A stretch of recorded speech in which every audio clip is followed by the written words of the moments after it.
Apparently, it's protester season again in Chicago's Broadview ice facility as Chicago heated up, literally and politically. After a week of snow, ice, and freezing winds that kept even the loudest activists indoors, one warm day in the high 60s was all it took for protesters to explode again outside the Broadview ice facility. Hundreds of people poured into the streets, clergy linked arms, and police were forced into riot control mode as demonstrators pushed past barricades. 21 arrests, officers injured, and streets blocked. And here's the part that matters. This wasn't random. The warm weather lit the fuse, and the real story is a coordinated push happening right now across Chicago's activist networks. So let me know in the comments, do you guys think these clashes are organized, or are they just out of control? Let me know your thoughts in the comments. I think it's George Soros, because what happens next will change everything across our nation. Let's go ahead and get into it. My name is Tom. I'm with the Daily Beltway, and I'm also a White House correspondent for the Next News Network. And we're breaking down a chaotic scene in Broadview, Illinois, where the warm weather didn't just melt snow, it brought hundreds of protesters right back to the gates of the ice facility after a week of silence. But before we begin, make sure you guys are subscribed. We're a growing channel, and every like, comment, share, and subscription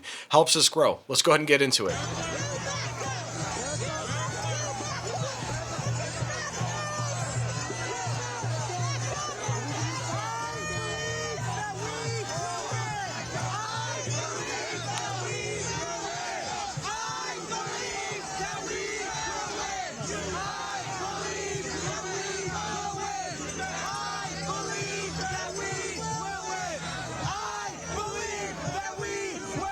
They're chanting, "I believe we can win." Okay.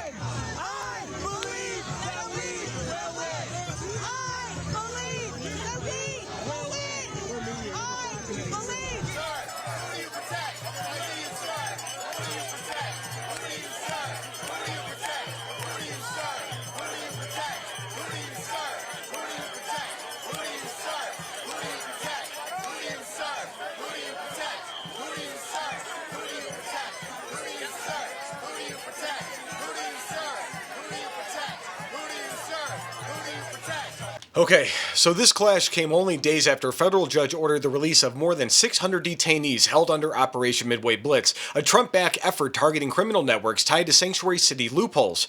Activists saw the ruling as a green light, and with temperatures pushing near 70, they turned a planned faith vigil into a full-scale street confrontation. Let me know in the comments, were police right to step in when protesters blocked the traffic? I say yes. Protesters surged past a free speech zone, linked arms, and formed a human chain across Beach Street. Officers issued repeated dispel orders, yet they were ignored. At least 21 individuals, including priests, rabbis, and imams, were zip-tied and arrested for obstruction. 4 officers were injured in the confrontation. And here's the part that they didn't expect. Warm weather did change everything. Just last week, barely 50 people showed up because Chicago was frozen over. Today, with sunshine and melting sidewalks, the number shot to over 300. And this is where it all changed. This wasn't spontaneous. Organizers used group chats, church networks, and out-of-state buses to bring supporters from Milwaukee and Detroit. Faith groups framed the protest as a moral stand, while law and order advocates say it crossed into dangerous obstruction that put officers in harm's way. They did get hurt. So if you guys got value from this news update, please tap subscribe. My opinion is next. So here's how I see it. These protesters aren't new. They've been happening every single weekend outside the ice facility. The only reason things calmed down last week was because Chicago was frozen solid. The temperatures dropped, the snow came in, and even the most devoted activists stayed home. But the minute the weather warmed up, the patterns returned. The same networks, the same chants, the same clashes, all back in full force. This matters because it proves that these confrontations aren't spontaneous, they're routine. They rise and fall with the temperature, not with any lawful process or serious policy debate. And a republic cannot function when a weekend activism becomes a permanent pressure tactic. If one warm day brought this crowd back, imagine where this goes next. And that's what they want to happen. Stay alert, stay vigilant, and God bless.